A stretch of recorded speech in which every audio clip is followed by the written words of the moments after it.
dengan misi yang dibawa oleh Paus Fransiskus terhadap agendanya ke Indonesia pada 3 hingga 6 September ini, Romo, bagaimana hasil-hasil dari dialog ini bisa juga diterapkan untuk umat, tidak hanya umat Katolik, tapi juga masyarakat Indonesia? Ya, itu memang pasti tema khususnya relevan untuk Indonesia, karena itu juga ada kunjungan ke Masjid Istiqlal dan pertemuan lintas iman, karena itu juga salah satu keprihatinan beliau. Tetapi seperti tadi saya singgung, saya kira dalam hal ini Indonesia cukup punya relatif nama baik lah. Diakui pengalamannya bahwa secara umum, pada umumnya ada relasi yang baik antara penganut agama yang berbeda-beda. Memang tentu saja masih ada juga ya tantangan-tantangan yang harus dihadapi berkaitan dengan hal ini. Kita juga selalu harus waspada, jangan sampai khususnya biasanya kelompok-kelompok yang kecil mungkin ya, yang cenderung mungkin bisa kurang mendapatkan haknya, atau ada bentuk-bentuk penghayatan keagamaan yang ekstrim, yang mengizinkan kekerasan, itu tetap juga kita harus waspadai. Maka saya kira cara terbaik adalah seperti sekarang sudah terjadi di Indonesia, selalu sudah ada ya budaya silaturahmi. Betul. Kalau Paus Fransiskus dalam ensiklik Fratelli Tutti memakai istilah budaya encounter, perjumpaan ya. Saya kira di Indonesia itu sudah cukup dihidupi ya, orang bersilaturahmi itu sudah biasa ya, antar orang dari berlatar belakang agama, suku dan budaya yang beraneka ragam. Itu perlu dijaga dan dikembangkan sambil terus diwaspadai ya, kecenderungan-kecenderungan, bahaya-bahaya penyalahgunaan agama misalnya untuk kepentingan-kepentingan tertentu yang kemudian bisa melahirkan sikap-sikap yang merusak harmoni itu. Ya. Romo, kalau tadi kita lihat kedatangan Paus Fransiskus, Paus memilih untuk menggunakan mobil yang sangat sederhana, juga penggunaan pesawat yang juga sangat sederhana, bukan pesawat-pesawat khusus gitu ya Romo ya. Apa yang bisa kita lihat dari sini Romo? Apa yang membedakan dengan kepemimpinan pada paus-paus sebelumnya? Sudah kelihatannya sejak awal beliau dipilih menjadi paus. Bahkan pemilihan nama Fransiskus. Pilihan itu juga pasti mendapat inspirasi dari teladan Santo Fransiskus Assisi yang bukan hanya mencintai orang miskin dan sederhana, tapi juga hidup sederhana. Dan keutamaan kesederhanaan itu saya kira dibutuhkan oleh dunia kita sekarang ini ya. Dunia yang cenderung konsumeristik ya.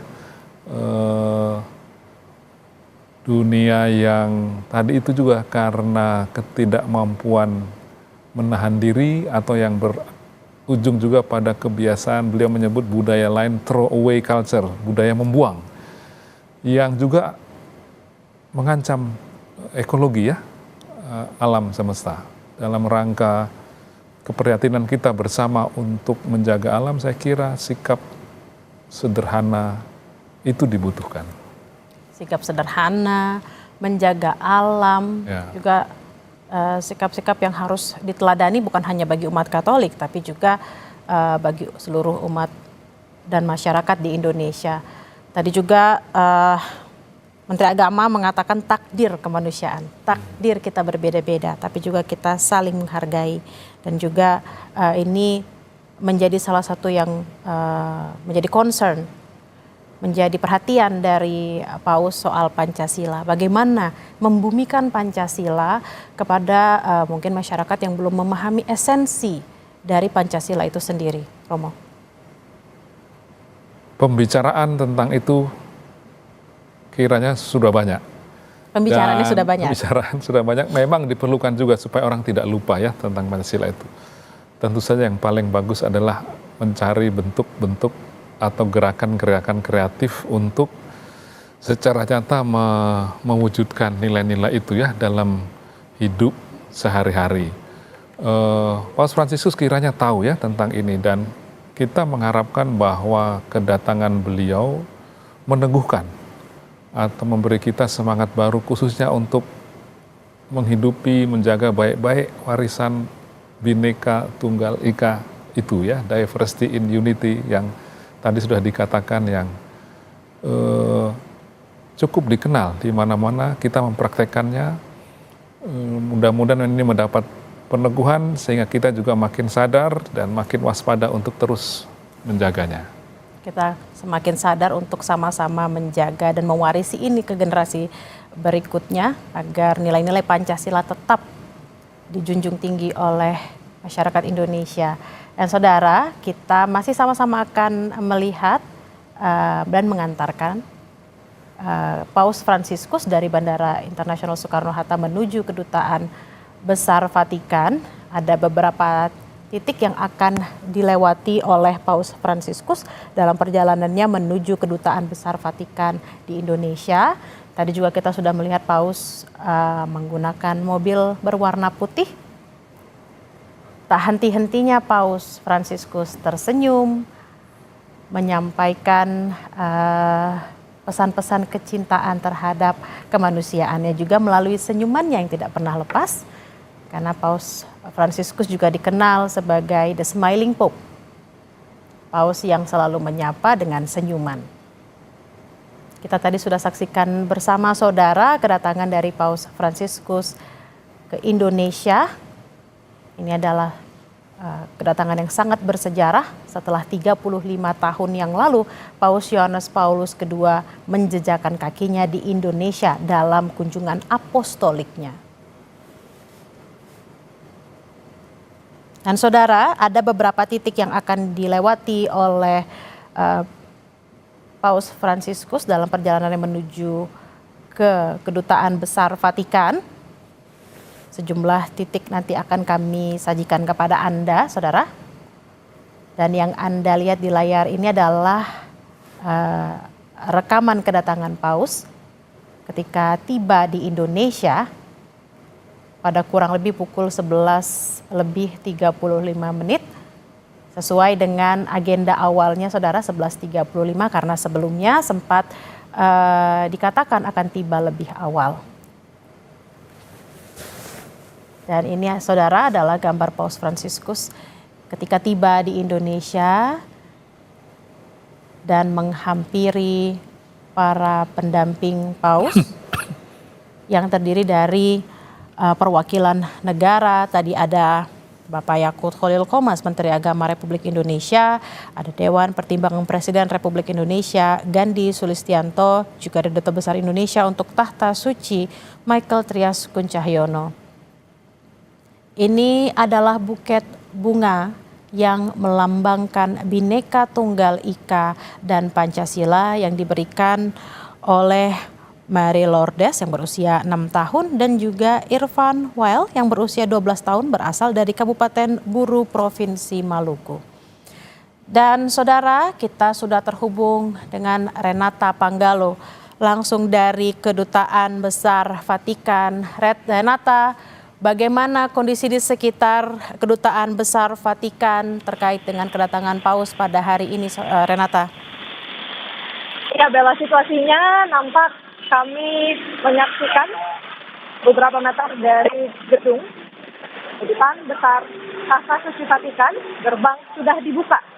Ini yang menandakan Kedutaan Besar Tahta Suci Vatikan sudah siap untuk menyambut kedatangan dari Paus Fransiskus ke Kedutaan Besar, karena memang kalau dari informasi yang kami dapatkan, Paus Fransiskus setelah disambut di Bandara Soekarno-Hatta akan langsung mengarah ke Kedutaan Besar Tahta Suci Vatikan untuk menginap selama 4 hari ke depan dalam kunjungannya ke Indonesia. Terkait dengan pengamanan sejauh ini, tadi kami sudah mewawancarai Polres Metro Jakarta Pusat yang menyampaikan bahwa ada 500 personil gabungan dari TNI maupun Polri yang berjaga di sekitar area Kedutaan Besar Tahta Suci. Kemudian juga dari Pas Pampres mengawasi atau mengamankan di area ring 1 yang berarti kedutaan besar Tata Suci Vatikan ini dijaga ketat oleh Pas Pampres, kemudian di area ring 2, di area Jalan Medan Merdeka Timur dan sekitarnya ini baru diamankan oleh TNI Polri, dan juga ring 3 yang diprediksi ini akan berada di sekitar Gereja Katedral Jakarta. Bella dan juga saudara, yang bisa saya sampaikan sampai saat ini juga rekayasa lalu lintas belum diberlakukan. Dari pihak kepolisian memang menyampaikan bahwa rekayasa lalu lintas ini akan diberlakukan secara situasional.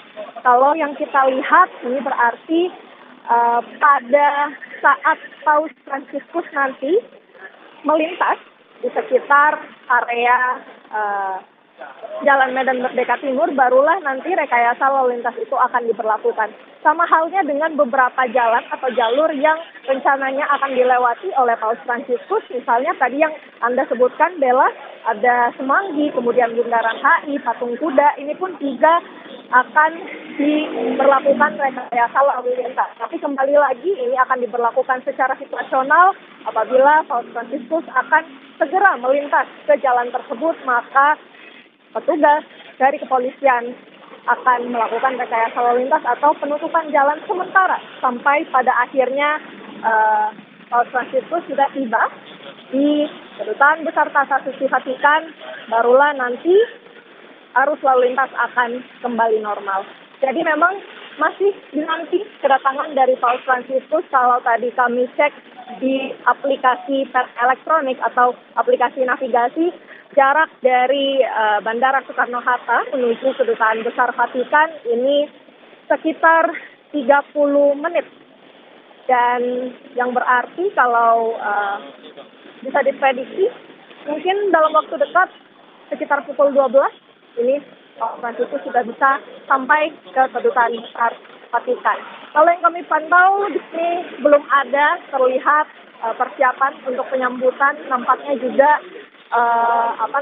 Bella, agenda di Kedutaan Besar nampaknya akan internal, karena tadi kami sempat melihat ada sejumlah tamu yang masuk ke Kedutaan Besar Vatikan, namun memang untuk media sendiri belum terinformasi apakah kemudian kami bisa meliput ke dalam gedung kedubes Vatikan. Namun sampai saat ini memang situasinya yang bisa kami sampaikan, rekayasa lalu lintas belum diberlakukan, namun penebalan keamanan dari jajaran TNI Polri bahkan Pas Pampres ini sudah terlihat berjaga di depan gedung Kedutaan Besar Tata Suci Vatikan. Bella. Terima kasih Renata Panggalo terkait dengan laporan Anda. Rekayasa lalu lintas akan dilakukan secara opsional. Juga ada 500 personel gabungan yang disiagakan untuk mengamankan Tahta Suci Vatikan. Terima kasih Renata Panggalo langsung dari Kedutaan Besar Vatikan. Dan saudara, baru saja Anda melihat rombongan Paus Fransiskus sudah melewati DPR dan keluar Semanggi menuju JPO Sudirman untuk kemudian tiba di Kedutaan Vatikan. Yang Anda lihat di layar kaca Anda saat ini, saudara, beberapa titik tempat jurnalis Kompas TV melaporkan pergerakan Paus Fransiskus dari Bandara Soekarno-Hatta menuju ke Kedutaan Besar Vatikan. Tadi jurnalis Kompas TV Renata Panggalo sempat mengatakan estimasi perjalanan dari Bandara Soekarno-Hatta menuju Kedutaan Besar Vatikan kurang lebih 30 menit. Romo, tadi kita lihat kembali mobil yang dikendarai oleh Paus Fransiskus sangat sederhana. Mobilnya sangat sederhana, kemudian juga apa yang dikenakan Paus juga sangat sederhana, sama seperti ketika ia pertama kali terpilih menjadi Paus Fransiskus. Lagi-lagi Romo, bagaimana kita meneladani kesederhanaan Paus agar bisa menjadi umat dan masyarakat yang juga ikut sederhana dalam keseharian kita? Ya, saya mendengar juga bahwa untuk mobil yang akan dipakai untuk keliling di Gelora Bung Karno itu juga beliau inginkan yang terbuka. Betul. Sehingga dekat dengan bisa melihat langsung umat ya yang dia dekati ya. Ya, mungkin kalau melihat pengalaman beliau juga kesederhanaan itu dihayati dalam hal bahwa dia dekat dengan umatnya. Jadi dia dan juga menyerukan dalam sejumlah surat-suratnya supaya imam, uskup dan pemimpin-pemimpin itu betul-betul dekat dengan umatnya yang beliau praktekkan juga sejak menjadi uskup di Argentina, di Buenos Aires di Argentina dulu. Beliau dikabarkan juga masak sendiri, sering pakai kendaraan umum. Dengan demikian jarak dengan umat dan masyarakat yang sederhana itu tidak terlalu jauh. Mungkin kalau orang hidup dekat dengan masyarakat yang sederhana, di sana juga bisa belajar tentang kesederhanaan itu secara lebih konkret begitu ya, dan menjadi selalu diingatkan pada nilai-nilai yang terkandung dalam hidup sederhana tersebut. Nah, kita saksikan bersama Romo dan juga saudara, rombongan Paus Fransiskus sudah melewati Sudirman untuk menuju ke Kedutaan Besar Vatikan.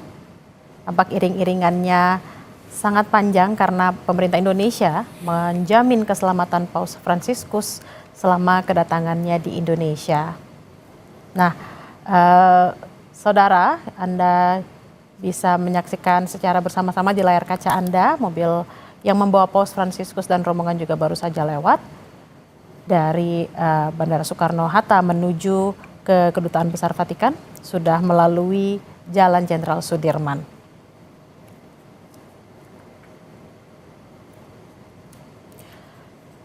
Kita akan kembali berdiskusi, Romo. Kalau kita melihat surat-surat yang dikirimkan oleh umat yang kemudian dihadirkan oleh Harian Kompas pada hari ini, bagaimana umat banyak bercerita mengenai permasalahan mereka masing-masing, dan surat-surat ini yang menarik adalah dari 75%-nya dikirim oleh umat awam, umat Katolik, 10%-nya adalah non-Katolik, dan 15%-nya adalah rohaniwan dan rohaniwati. Ada 10% non-Katolik yang ingin bercerita kepada Paus Fransiskus. Bagaimana Romo melihat keinginan warga atau masyarakat non-Katolik terkait bagaimana mereka ingin berdiskusi, bercerita, dan mengungkapkan permasalahannya kepada Paus Fransiskus? Apa yang mereka inginkan dari surat-surat tersebut? Saya kira itu menunjuk pada bagian ketiga dari tema kunjungan ke Indonesia itu ya, compassion, bela rasa. Ya. Jadi saya kira surat-surat itu sejak sedikit saya lihat tentang ya keluhan ya tentang hidup, kesulitan-kesulitan yang dihadapi dalam hidup yang konkret sehari-hari, bahwa itu juga disampaikan oleh orang dari penganut agama lain, menunjukkan ya bahwa yang namanya compassion itu, bela rasa itu ya lintas agama itu ya, melewati batas-batas agama, suku, budaya, tapi sebuah nilai yang dibutuhkan dunia ini oleh orang ya, oleh masyarakat di mana-mana ya, nilai bela rasa itu terhadap penderitaan yang dialami. Itulah juga tadi saya sedikit mengutip sejumlah istilah yang Paus pakai untuk gereja ya, tentang mercusuar sebagai ibu, sebagai rumah sakit dan di lapangan. Nah, itu gambarannya juga seperti demikian. Orang yang datang ke rumah sakit ya tidak perlu ditanya lagi agamanya apa baru ditolong, tapi dengan semangat keutamaan bela rasa itu orang harus diterima, entah latar belakangnya apapun. Mungkin saudara-saudara kita yang juga penganut agama lain itu terdorong juga untuk menyampaikan surat itu kepada Paus Fransiskus, mungkin karena mereka juga melihat ya beliau sebagai tokoh yang berbela rasa lintas agama ya, untuk siapapun. Tindakan-tindakan bela rasanya itu bukan hanya untuk orang Katolik, tetapi orang dari berbagai macam penganut agama.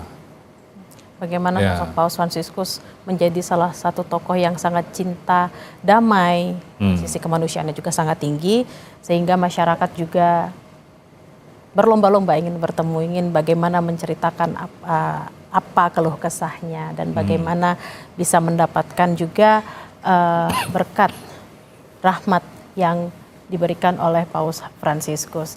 Dan saudara, kunjungan Paus Fransiskus ke Indonesia akan dilaksanakan dari tanggal 3 hingga 6 September 2024. Sejumlah agenda sudah dipersiapkan dalam kunjungan Paus ke Indonesia. Hari ini setibanya Paus Fransiskus di Indonesia akan langsung menuju Kedutaan Besar Vatikan untuk beristirahat dan tidak ada agenda lain hari ini, saudara. Agenda-agenda kenegaraan dan juga dialog antar agama akan dilaksanakan pada esok hari, Rabu tanggal 4 September 2024. Yang Anda lihat di layar kaca saat ini adalah mobil yang membawa Paus Fransiskus dari Bandara Internasional Soekarno-Hatta menuju Kedutaan Besar Vatikan. Paus masih melambaikan tangannya, senyumnya juga selalu terkembang karena ia juga terkenal sebagai the Smiling Pope. Tampaknya tidak ada rasa takut untuk tetap membuka jendelanya, Romo, karena jendela mobil ya. Apa yang bisa Romo lihat? Kalau kita lihat Paus tidak takut untuk menurunkan kaca dan bahkan tidak menggunakan mobil yang anti peluru gitu. Datang ke Indonesia, tetap membuka kaca dan menyapa semua orang. Apa yang bisa Romo lihat dari sini?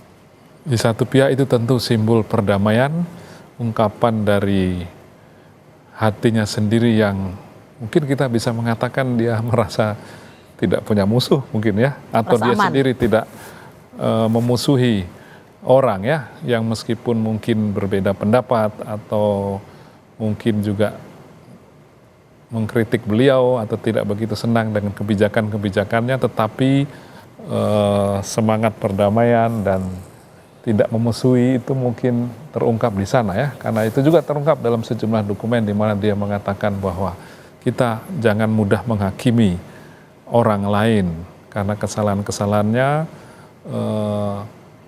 tidak ada orang yang pantas dipersalahkan selamanya, maksudnya begitu, tekanan pada selamanya itu. Jadi dia mengharapkan bahwa suasana perdamaian itu dimulai dari kita sendiri.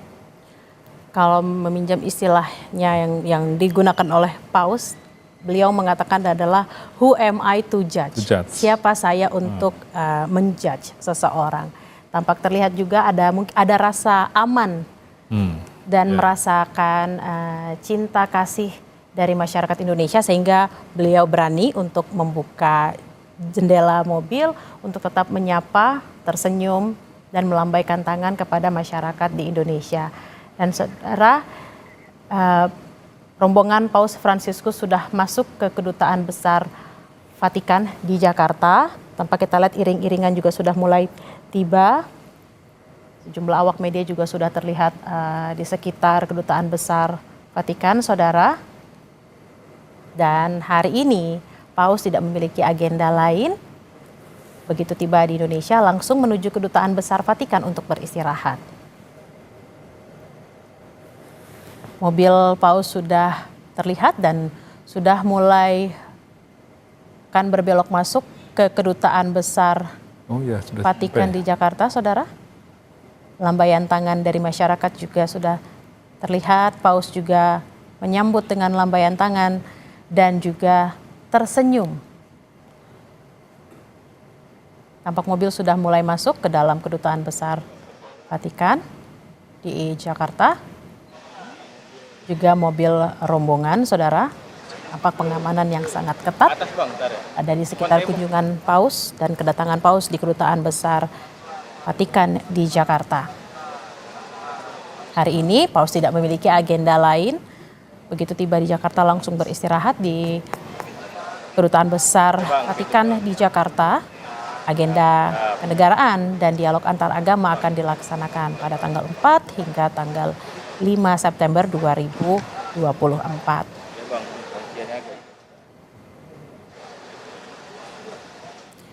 Tampaknya memang kalau kita lihat perjalanan yang jauh, juga usia yang tak lagi muda, tidak mematahkan semangat Paus untuk tetap menyapa umatnya dan juga masyarakat Indonesia. Bagaimana Romo melihat ini? Itu juga luar biasa ya, kita harus bersyukur bahwa beliau dengan usia hampir 88 tahun, Desember nanti masih mempunyai energi dan terutama saya kira semangat ya, karena dia ingin dekat dengan umatnya yang jauh.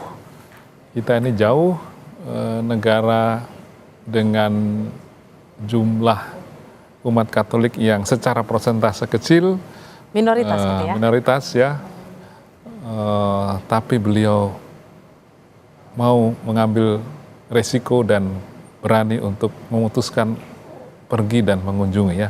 Saya kira itu mengungkapkan juga semangat sebagai gembala yang ingin dekat dengan umatnya. Bagaimana minoritas di negara yang sebagian besar beragama Islam, kita mendapatkan kesempatan untuk didatangi oleh Paus Fransiskus pada agenda pertama kunjungan Paus ke Asia Oseania.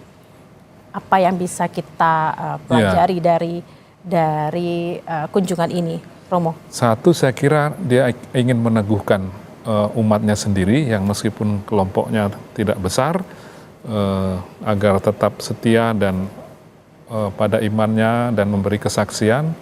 Tapi juga saya kira pengakuan bagi Indonesia dari sudut bahwa kebebasan beragama, hubungan satu sama lain, bahwa agama khususnya agama Muslim yang ada di sini yang merupakan mayoritas adalah sebagian besar kelompok yang katakanlah moderat.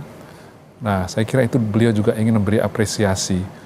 Jangan lupa bahwa beliau pernah bersama-sama dengan imam besar Al-Azhar di Abu Dhabi tahun 2019 bersama-sama menandatangani sebuah dokumen tentang persaudaraan ya, Human Fraternity, Imam Ahmed Al-Tayyab, dan dokumen itu punya gema yang cukup luas juga di Indonesia, juga di kalangan saudara-saudara yang bukan Katolik, di saudara-saudara Muslim di NU, di Muhammadiyah. Sejauh saya sedikit mengikuti kelompok-kelompok itu, mereka sangat